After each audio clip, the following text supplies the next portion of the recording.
প্রথম আলো পত্রিকার প্রথম পেজে 2 এবং 3 নম্বর কলামে ঈদের একটা কার্টুন তারা ঈদ উৎসবের একটা কার্টুন তারা ছাপায়। সেই কার্টুনের মধ্যে একটা কুকুরের ব্যঙ্গাত্মক কার্টুন দিয়ে দেয় ঈদ উৎসবের একটা কার্টুনের মধ্যে। সেই ব্যঙ্গাত্মক ছবিটা প্রকাশ হওয়ার পরে বাংলাদেশের আপামর জনতা, মুসলিম জনতা এটা সংক্ষুব্ধ হয়ে যায়। তারা এটাকে প্রতিবাদ করে। সেই সুবাদে আমাদের বাদী মোহাম্মদ নজরুল ইসলাম তিনি সংক্ষুব্ধ হয়েছেন এবং আলেম ওলামারাও সংক্ষুব্ধ হয়েছেন, আমরাও সংক্ষুব্ধ হয়েছি। এর ফলে আমরা 27শে এপ্রিল 2025 তারিখে বিজ্ঞ সিএমএম কোর্টের 10 নম্বর আদালতে আমরা মামলাটা দায়ের করি। সে মামলা দায়ের করলে বিজ্ঞ আদালত ওই দিন মামলা শুনেন, আমাদের বক্তব্য শুনেন, বাদী বক্তব্য শুনেন। পরবর্তীতে তিনি আদেশের জন্য রাখেন। আর এরপরে 2টা ডেট চলে যায়। 2টা ডেটেও তিনি আদেশ দিতে পারেন নাই, ব্যস্ততার কারণে হোক বা অন্য কোনো কারণে। পরবর্তীতে আজকে তারিখ আবার ধার্য ছিল।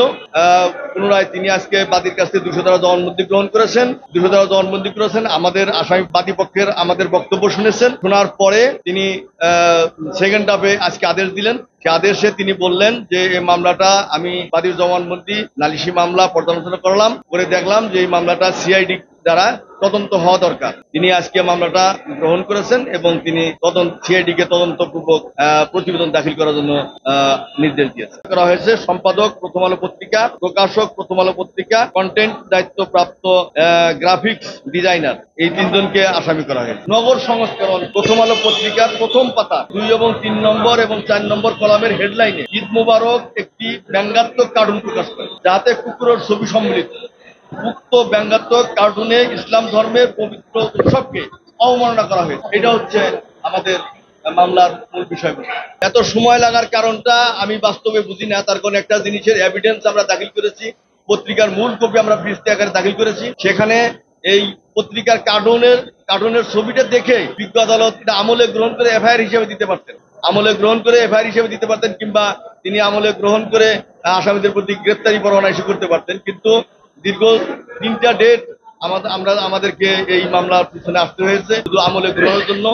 আজকে সর্বশেষ তিনি 200 ধারা জবানবন্দি লিপিবদ্ধ করলেন বাদীর কাছ থেকে, 200 ধারা জবানবন্দি লিপিবদ্ধ করছেন এবং বাদী পক্ষে আমার বক্তব্য শুনেছেন। আমরা সুস্পষ্টভাবে বলেছি মামলার বিষয়বস্তু সম্পর্কে যে একটা সুনির্দিষ্ট এভিডেন্স আছে। তার পত্রিকার প্রথম পাতার মধ্যে তিনি একটা ব্যঙ্গাত্মক কার্টুন এঁকেছেন এবং ফৌজদারি কার্যবিধির 295 এ দ্বারা সরাসরি তিনি প্যানেল কোর্টের সরাসরি তিনি এই অপরাধ করেছেন। কাজে এই অপরাধের কারণে তার শাস্তি হওয়া দরকার, তার বিচার হওয়া দরকার, জনসম্মুখে তাকে আনা দরকার। এর পূর্বেও তিনি 2007 সালে এই প্রথম আলো পত্রিকা আলপিন নামে একটি পত্রিকার মধ্যে রাসূল সাল্লাল্লাহু আলাইহি ওয়াসাল্লাম সম্পর্কে ব্যঙ্গাত্মক করেছেন, যার প্রেক্ষিতে সেই আলপিন পত্রিকাটা কিন্তু তিনি বন্ধ করে দিয়েছেন এবং তিনি নিঃশর্ত ক্ষমা চেয়েছিলেন যে আর সে করবে না, আলপিন পত্রিকা বন্ধ করে দিয়েছেন আলপিনটা। কিন্তু আবার সেই দীর্ঘদিন পরে এসে আবার সে প্রথম আলোর প্রথম পাতায় হেডলাইনে একটা ব্যঙ্গাত্মক ছবি, মুসলমানদের এই বাংলাদেশের 92% মুসলমানের দেশে তিনি ঈদের একটা উৎসবকে, প্রধান একটা উৎসব ঈদ উৎসবকে তিনি ব্যঙ্গাত্মক করেছেন। এটা কোনো ধর্মের মানুষই কোনো ধর্মের একটা উৎসবকে ব্যঙ্গাত্মক করতে পারে না।